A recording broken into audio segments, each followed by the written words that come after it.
महाराज जी का भी प्रश्न इसी पे था। उड़िया बाबा का जो दृष्टांत आपने सुनाया कि गंडासे से उनके शिष्य ने, तो महाराज जी आप पूछना चाह रहे हैं कि जो करता था जिन्होंने ऐसा किया, महाराज जी इनका तो चलो समझ आती है जैसे आपने बताया, तो उनको भी दंड विधान होगा अभी आगे, या उनका भी ऐसा ही? भारी दुर्गति, ऐसे लोगों की भारी दुर्गति। अब परिणाम सुनाना शुरू करें। आत्मा प्रकाश स्वामी जी को जिन्होंने मारा, स्वामी जी ने नाम नहीं लिया, लेकिन 2-3 महीने बाद वो ऐसे पागल होकर चीख चीख करके कहते थे मैंने स्वामी जी को मारा, मैंने स्वामी जी को मारा। पागल हो गए, मैंने स्वामी जी को मारा। परमानंद स्वामी जी को जिसने जहर दिया, जगदीश्वरानंद शिष्य था, ऐसे आंख पलक बनना बंद हो गई। पूरे शरीर में जैसे पानी लगने के बाद मिट्टी सूख जाती तो पपड़ी पड़ जाती है, ऐसे पपड़ी, और जहां उंगली रखो वहां मवाद। वो चिल्ला चिल्ला के कहता मैंने गुरु जी को विष दिया, इसलिए मेरी दुर्दशा हो रही, मुझे बचा लो। कौन बचाए? सड़ के मरा।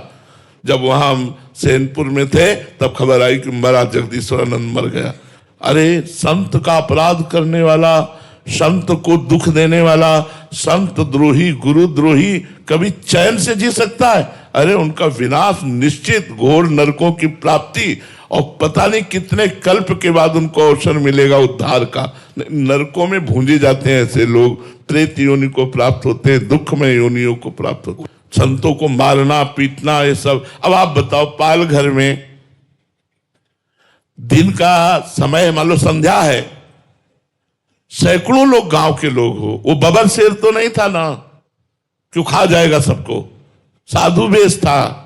अगर तुम्हें लगता है बच्चा चोर है, तुम्हें लगता है ये ठीक नहीं है, तो फिर अगर दंड विधान लायक लगते हैं तो सरकार को सौंप दीजिए।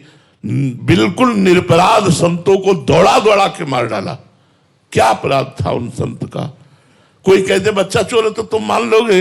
अरे उनको हम कह रहे बैठा लो, पूरी रात उनकी जानकारी करो, जहां से आए हैं वहां से जानकारी करो। ऐसे कैसे मार डाला? दौड़ा दौड़ा के जिंदा मार डाला उनको। ये क्या है? इस विषय पर जाने पर हृदय दुखी हो जाता है।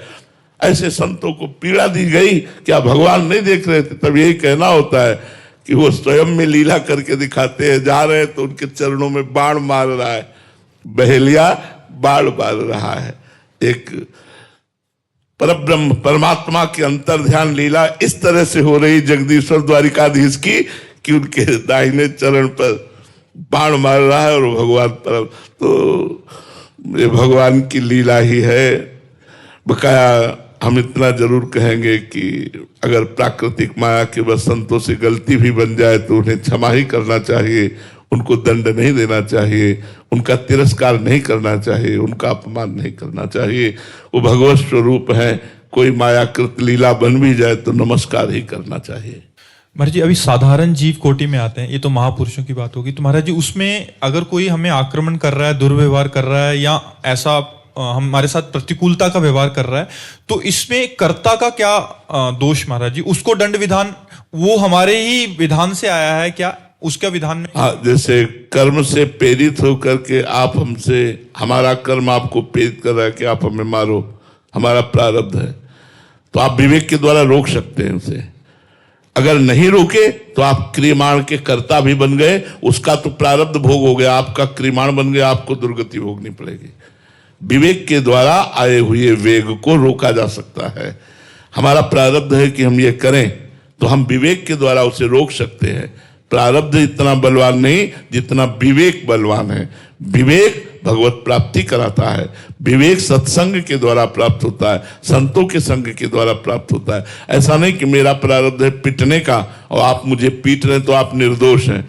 आप हमारे भारतीय कानून में भी दोषी हैं और भागवतिक कानून में भी दोषी हैं। दोनों में दोषी पाए जाएंगे, क्योंकि आप विवेक के द्वारा रोक सकते थे, लेकिन आपने क्रोधावेश में आकर दंड दिया तो उनका तो प्रारब्ध निपट गया, आपका क्रियमाण बन गया, अब आपको भोगना पड़ेगा।